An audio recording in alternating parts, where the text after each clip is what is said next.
I want to make sure, you all can hear me. It's awesome to be here. As Professor McHenry said, my name's Carl Sisson. I know a lot of you in the room, or at least you know your face, and a lot of you saw me last week. So while I have the mic, I'm going to put in a plug.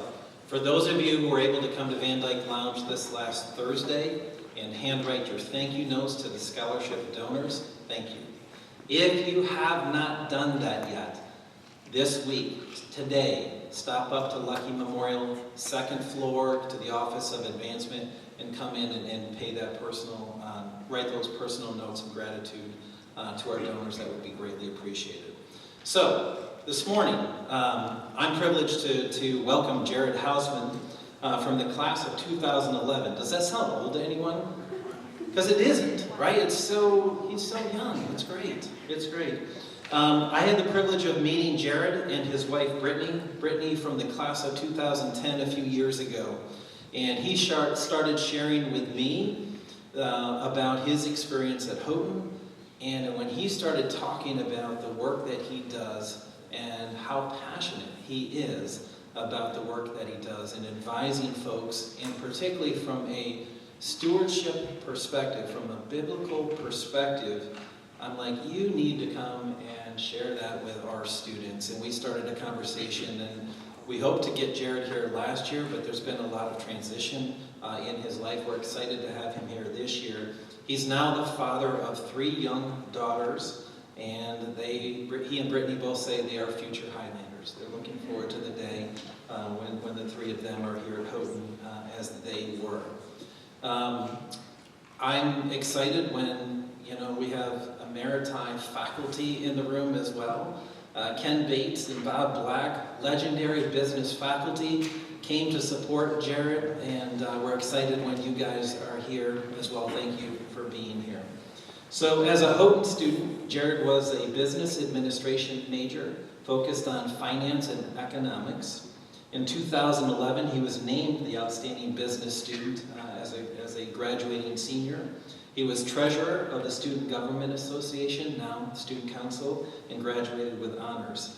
Today, as an investment professional, he's an independent financial advisor. He's a certified financial planner, CFP, since 2015, and he became a Kingdom Advisor in 2020. He's active in his community in Hamilton, New York, where he serves as the treasurer and the foundation chair for the Rotary Club there. So without further ado, I'm going to welcome Jared. And by the way, I'll put this plug in. We're going to go, around the table, we're going to be in the Lennox dining room between 12 and 1. If you have additional questions, you want to have a further conversation, we'll be up there. Come, bring your lunch into Lennox and join us during your lunchtime as well. That would be great. Thanks, Jared.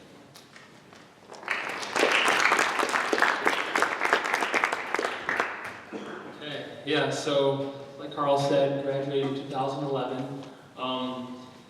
Jared Houseman. I'm not a huge public speaker, so I'm more of a one-on-one guy, with either couples or small businesses, kind of boardrooms, doing a lot of employee meetings and things like that. But I was excited to get here in front of you guys and share what I think is a pretty exciting new venture and a new niche that's coming into the marketplace. I've got stuff up here. If I talk too fast and go through the presentation, we'll have time to do questions. Obviously, if you guys have questions along the way, you can raise your hand too. But I created some material on biblically responsible investing, and also reached out to some of our partners that we work with, and they sent a bunch of stuff. So some free tchotchkes too, if you guys first come, first serve. But yeah, I had a wonderful time here at Houghton. Like Carl was saying, followed my wife, Brittany, here. She was a year ahead of me. We were high school sweethearts, so I came up with a bunch of reasons to come here. But that was really it. But it was totally worth it. And between my junior senior year, we actually got married. Didn't want her to leave. And the Lord blessed us, she actually became an adjunct professor for that year, my senior year. So taught AMP, so definitely married up in that regard. But we've got, if you wanted to switch, let's see here. Yeah, so like Carl was saying, we have 3 daughters. Adeline is just turned 4, our middle child.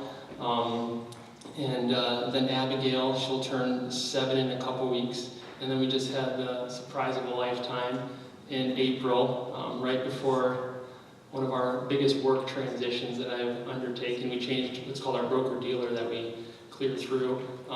And yet a month before that, we had Amelia, our 3rd. And so, yeah, hopefully all future Highlanders.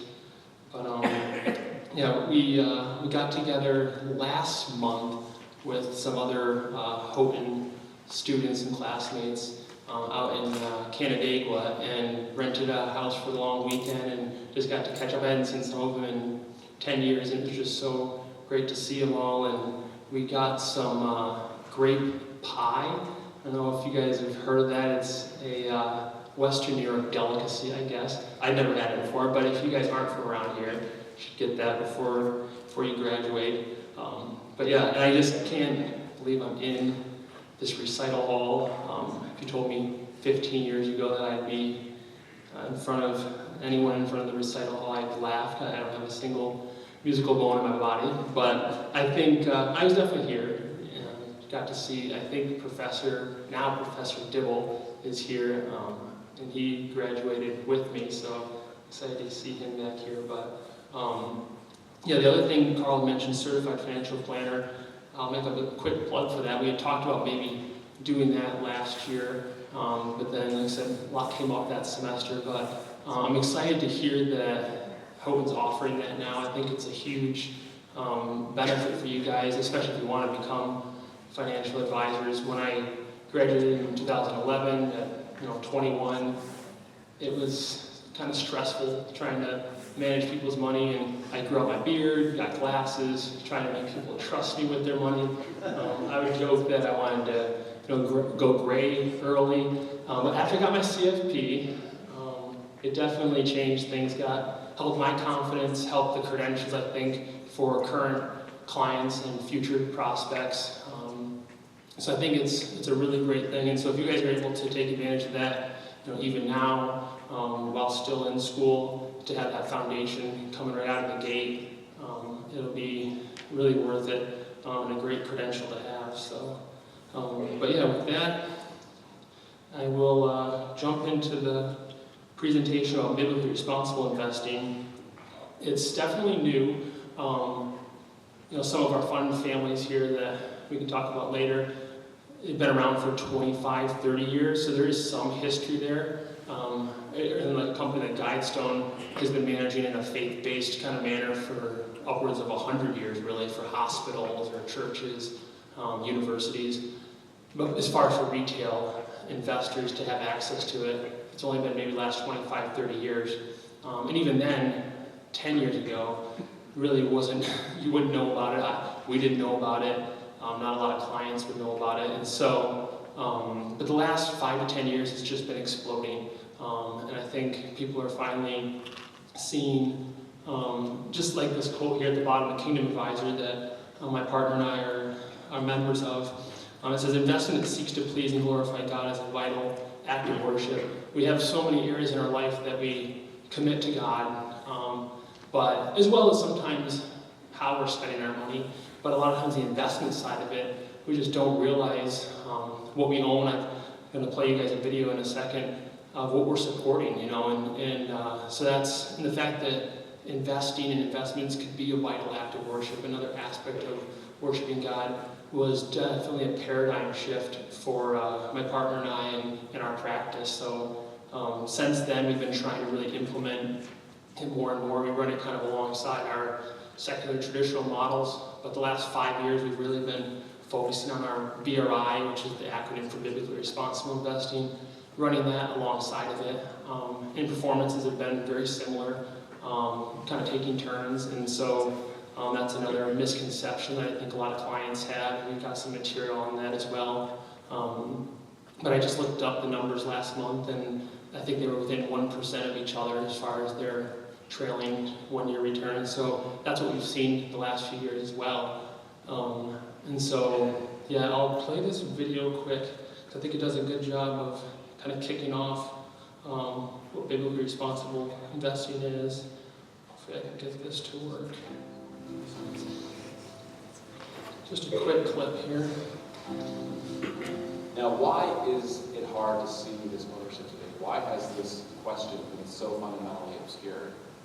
Well, I think most of us, if we think about it, would agree that investing has long been divorced from this original and most basic purpose of simply supplying capital to support businesses.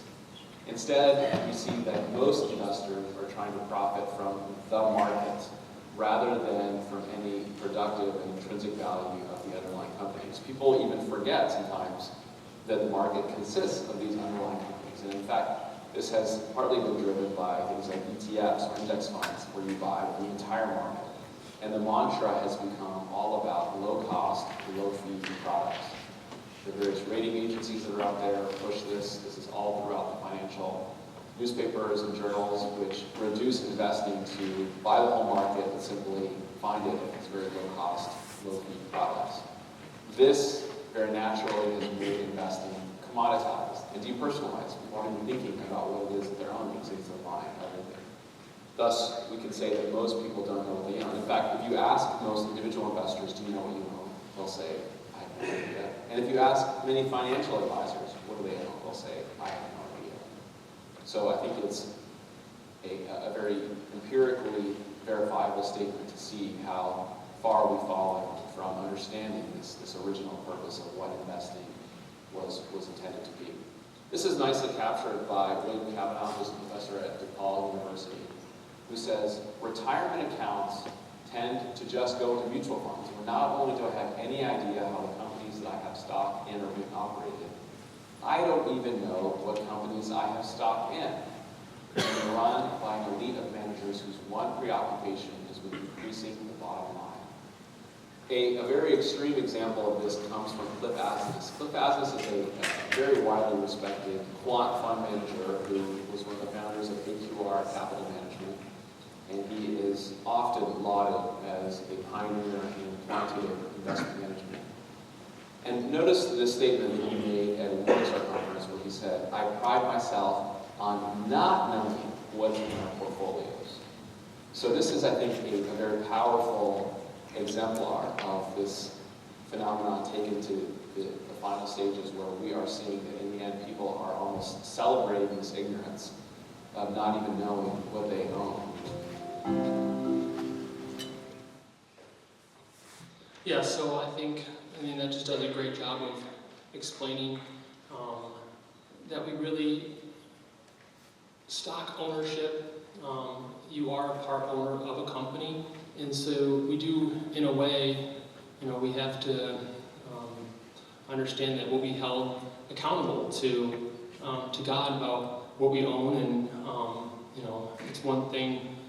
Ignorance is bliss, but at the same time, now that we've found out that there are options out there, and we'll get into the details of the screens and everything, but the fact that there are good options out there, plenty of track record and plenty of funds to choose from, I think we definitely need to consider it more, and I think it's just a matter of education. That's one reason I wanted to come and talk today about it, is as future financial advisors potentially. That's where people get their information, and that's how they're going to learn about it. So that's really what biblically responsible investing is. It's enabling Christian investors to integrate faith with their finance. I want to touch on quick, there's a lot of acronyms out there. Our industry is full of them, obviously. Biblically responsible falls under values-based investing.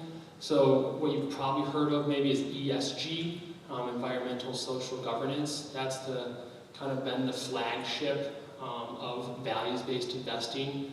And but this is a entirely different type of values-based investing, where you're adding a biblical versus just environmental or social governance, but you're actually adding a biblical screen on top of it. But you might see other acronyms like faith-based, faith-driven, biblically based. So thought I'd just touch on some of those as well. But they all pretty much mean the same thing, biblically responsible investing. But it's definitely different than ESG that's been in the news recently. So yeah, and then as far as, I mean, obviously with its word biblical, tons of verses in the Bible about money, about investing. So I mean, I thought I'd hit on a few of them. Just like Dr. Finney was talking about in that video, obviously, investing is ownership.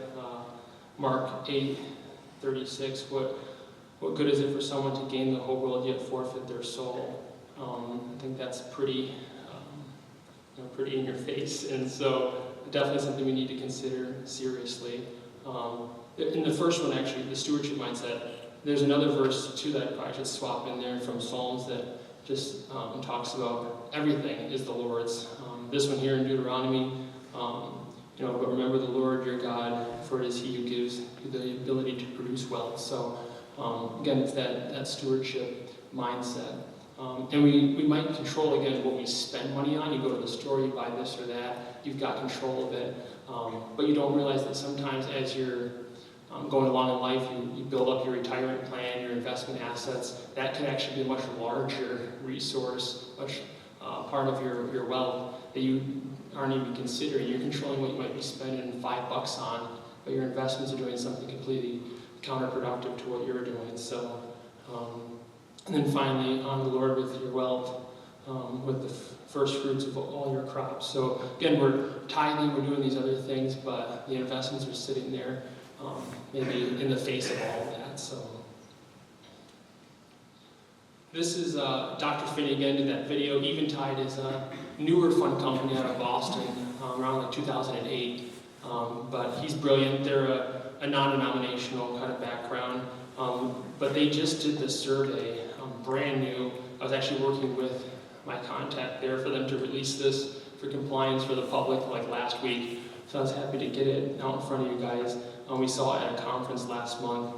And it just shows they surveyed almost 1,500 Christians and who had investments. And I thought what's fascinating, you'll see that first key finding there, 88% of committed Christians say they're interested in investments reflecting their values, that values-based, but specifically biblically.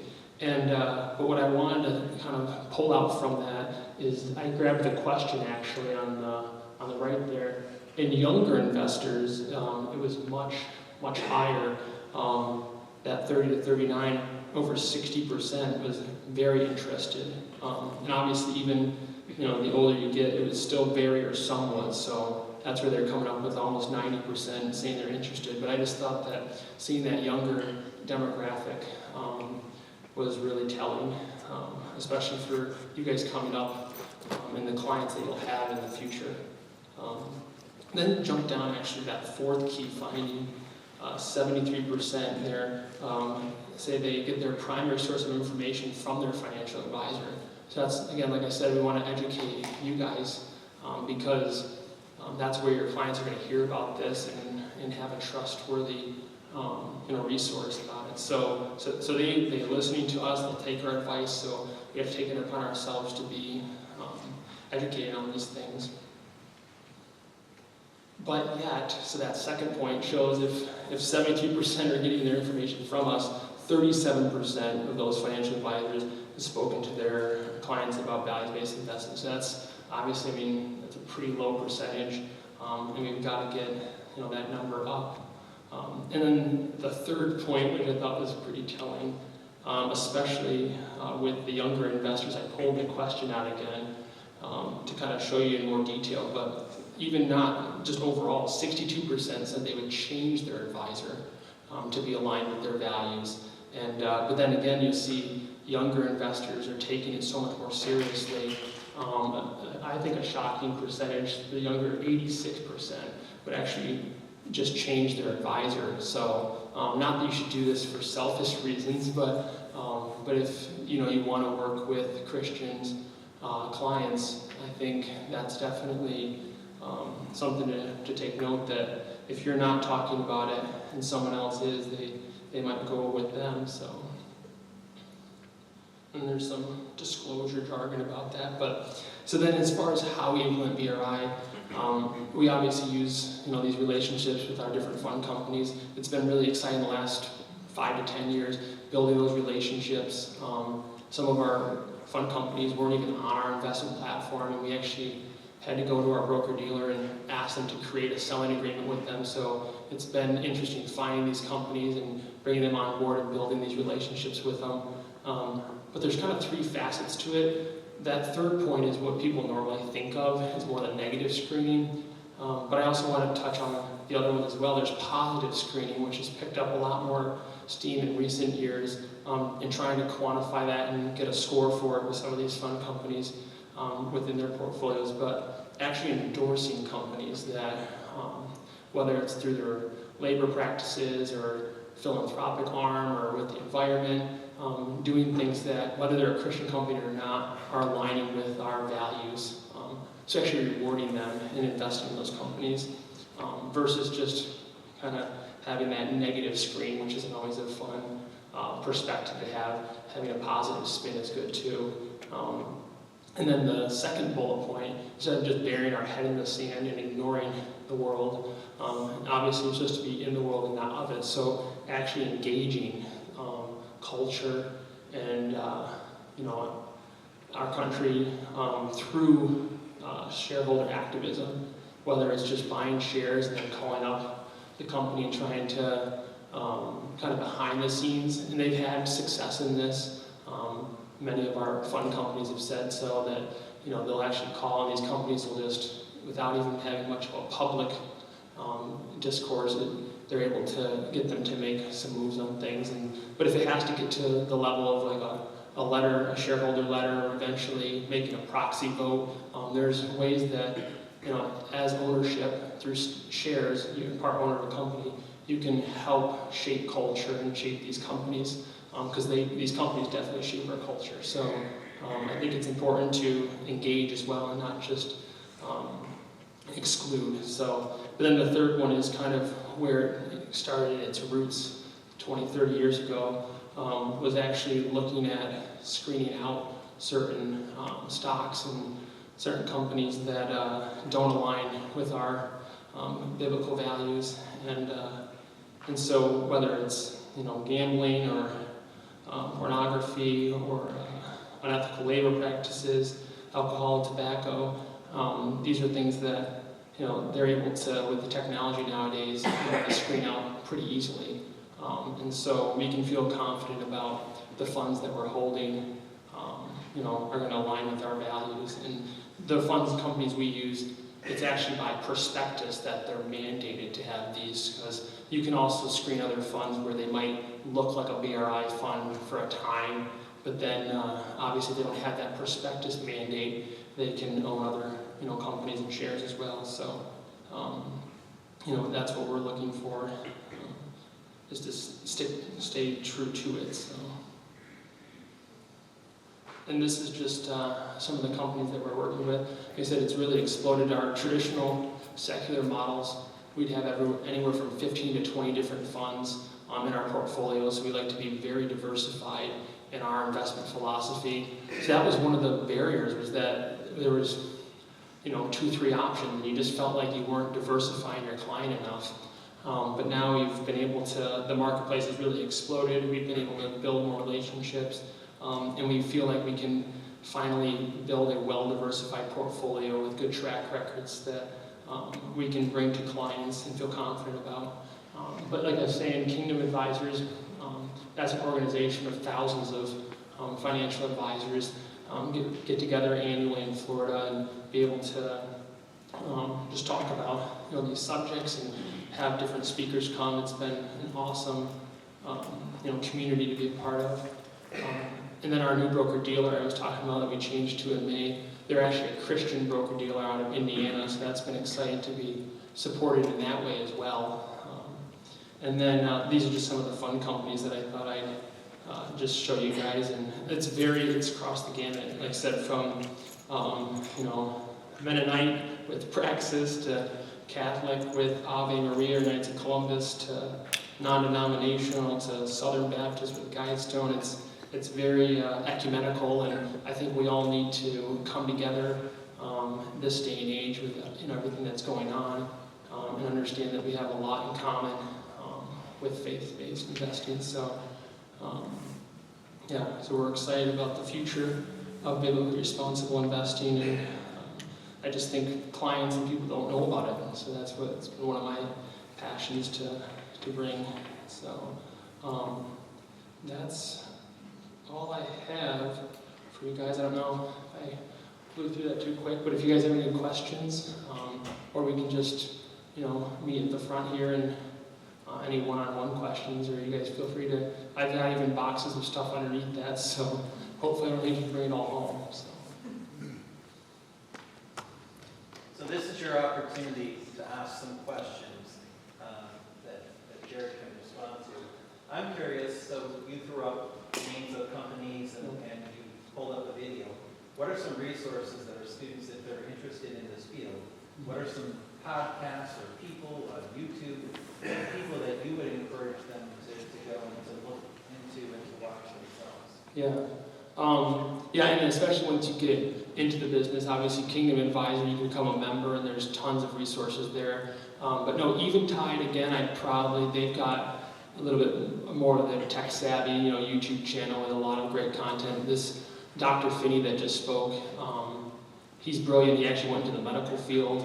I think he went to Harvard and then did RIT, and it was incredible the things he's done. And then he went into investments, and so I don't ever miss any of his content. But and then I made a brochure myself on biblically responsible investing. If you guys wanted to take those, that I think helps sum things up pretty nicely. And plenty of more material here. But I'd probably Eventide, Guidestone, Timothy Plan. They argue that they invented it about 30 years ago.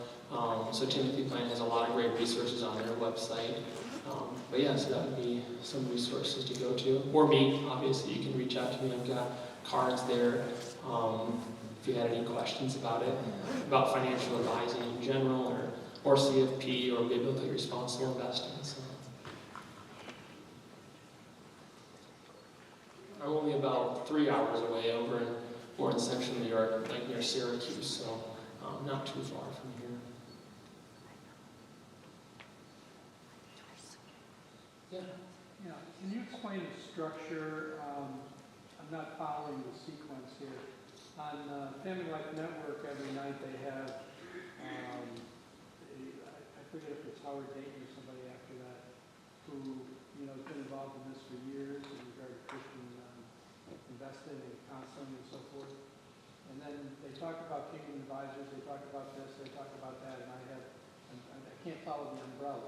What's the umbrella, and where do you fit the umbrella? So you obviously can do kind of self-screen and build it yourself. You could build with a brokerage account, you could buy individual stocks.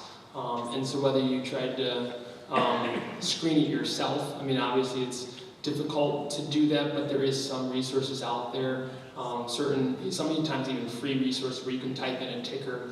And I think Inspire Financial has on their site some free resources where you can type in a stock ticker, and they'll give it some type of a BRI score if it's clean or has a negative rating. So you kind of self-build it yourself. But what we do as financial advisors, we build our portfolios with mutual funds or ETFs. So these are already a basket of stocks within the investment vehicle itself. And so what we're doing is we're partnering with these biblically responsible investment companies that are managing those funds for us. So they're buying the individual stocks or bonds within that fund itself. They're making the calls on who to own and when to buy and sell inside of that. So that's why we want to build these partnerships with them, make sure they're doing a good job at it and staying within their mandate. And that's what I was talking about. The prospectus is kind of the mandate of the fund. So that's why we hire them and build our portfolio made up of a bunch of those different mutual funds or ETFs. And so that's how we know that what we're investing in, it aligns with our values. So, but you could do it kind of yourself, or you could hire us and our partners to manage it. So, yeah. So 8:05 every night on Family Life Network is Faith and Finance with Rob West. Oh yeah, Rob West is. Yeah, those partners that he put up on the screen are the same folks Yep. behind Biblically Responsible Investing. Yeah, he's connected with Kingdom Advisor, and they have a lot of these fund companies, that are resources for them. So I'm still not following the structure. You have Rob West doing something, and he references Kingdom Advisors, and then he references, I forget, 2 or 3 other ones too, and I'm still not following who's doing what here. Yep. And I get that you're basically connecting with the individual people. Yep. Okay, and then what happens? Yep. So we're the front line as the advisor with the client. We have the client relationship, and so then since we're busy meeting with clients and doing financial planning and everything, we're not doing the individual stock picking all the time. Sometimes we'll hire a fund company and put the client's money in a mutual fund, biblically responsible mutual fund, and then that's how your investments are managed. And then, the Kingdom Advisor, that's just a community, of all these different fund companies or financial advisors that are like-minded. So that's just a community and a resource to kind of listen to and hear from. But your money's actually, in these mutual funds, and then we're kind of the front line, the resource for you to open up those accounts and put the money with who we see fit, who's performing the best, who has the best funds. So that's how that works.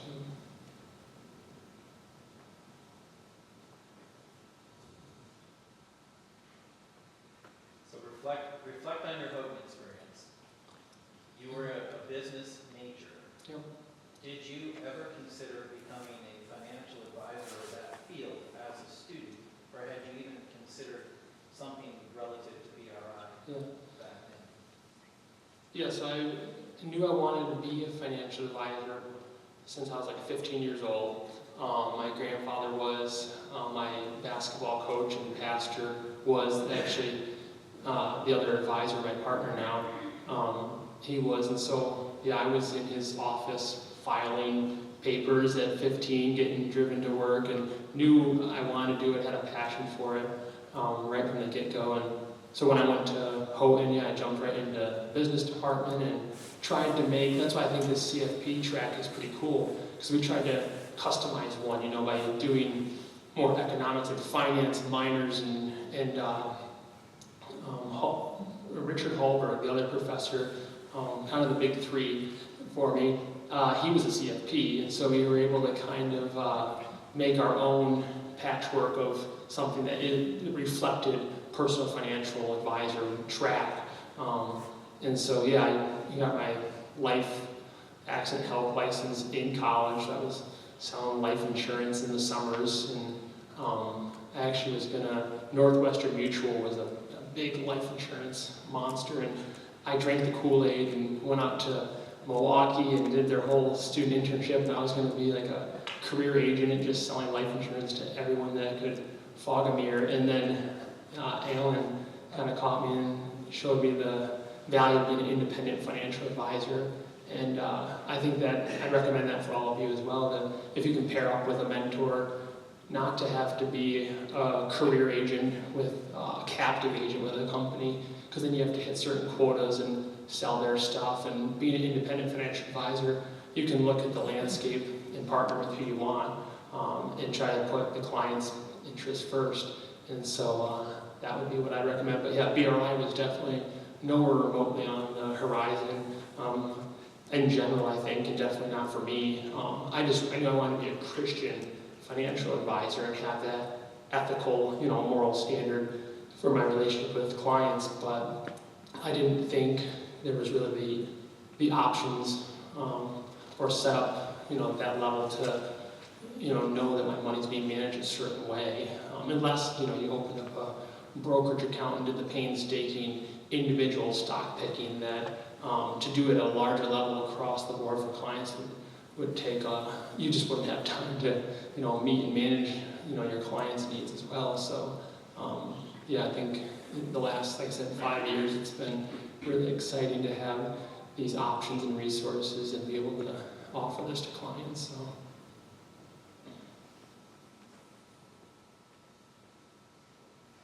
Yeah. Jared, I wonder if you recall any specific student activities such as the Student Investment Club or any internships that you had that were meaningful, even if they weren't directly in the field. But yeah, and actually that's one of my bigger regrets is I was part of like an entrepreneurship club. We started some businesses and stuff here. So I was involved in that, and in the accounting of it and stuff, but, and then student government and that. So I was pretty busy that I actually never pulled the trigger on joining the investment club, which is crazy. I don't know if you still have that nice room up there with the ticker tape and everything, and I mean, I think that's really cool, and I hope you guys take advantage of that, and I wish I had, but I think that's a great resource and thing that Houghton offers. What about internships? Were you able to participate in those? Yep, so I did, I customized one with, Alan Chandler, my partner now, where I would, did some stuff in his office, and then also, the Northwestern Mutual worked through them for it was like at that point, a top 10, internship where you, like I said, you go out to Milwaukee and they paid for everything to get your life accident health license and all that. So that was a great resource to fund and support that. But so I think. Was that over the course of the summer that you did that? Yep. Yeah. I actually started studying, the spring semester for my insurance license and sat for it like end of May, beginning of June. And then hit the ground running and tried to sell life insurance to all my family and friends for 3 months. So it was pretty brutal, but but it was a great learning, exercise, and So I think the fact Houghton requires internships and stuff. So I think it's a great way to get your feet wet, know if you want to do it or not. So.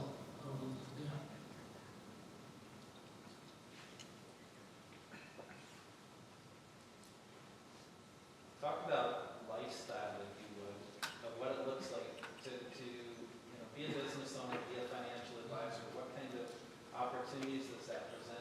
What kind of freedom does it present? What are the things you truly enjoy in your day-to-day and what you do? Yeah. Yes, if you want to be a financial advisor, you definitely have to be a people person. I'm not saying I'm like an extrovert, but I love the face-to-face interaction with clients, and probably 80% of our business is what's called behavioral finance.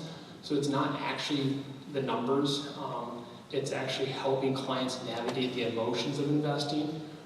It's quite a roller coaster, and so 2022 was the most recent. It was a pretty brutal market. I mean, S&P was down over 20%, NASDAQ was down over 30%, so it was a bloodbath that year. Bond markets had their worst year ever, and so there was no place to hide. It was a really rough year, and so we spent a lot of time walking clients off the ledge and having them stay the course, stay fully invested throughout market cycles. That's what we bring to the table. That's what you can't really quantify, but that's what we spend most of our time doing, is behavioral finance and helping people navigate the emotions of it. So you have to be a people person, and you have to work on the psychology and communication, which I kind of thought it'd just be more number crunching and getting the best returns and finding good companies, but it's much more personal.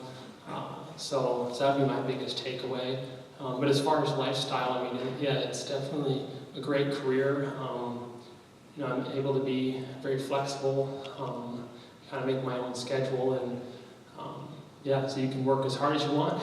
And they say the first 0 to 5 years, your first 5 years is what's called survive. which definitely is true. And my wife was a PA, so she made in the medical field, that was a nice quick salary there, so that helped let me survive. And then 5 to 10 is what they call arrive, and it's still, you know, really slow going, building your client book. But then 10 plus is thrive, and it's definitely been that same exact trajectory that I've experienced, and now it's very rewarding and definitely worth it. And be able to have, with young kids, be able to have a flexible schedule and make your own hours is nice, but it's demanding too, because you know, from 10 o'clock till midnight I'll be doing work, and then when the kids are sleeping, and be able to have flexibility at other places though. So you know, definitely there's a lot of demands with it, but it's a great career. So yeah.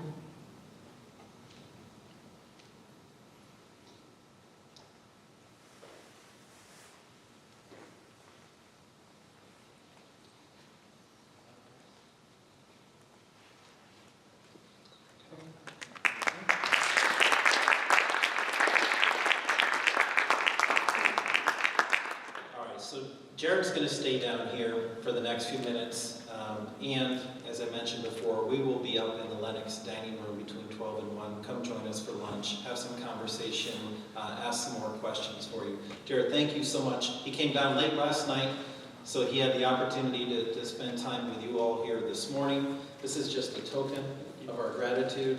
We want you to take this to your client meetings from now on. It might be something that's branded Houghton University, so you got to get used to that. Jared, thank you so much. Appreciate your time. Students, hang up, come up and take some shots.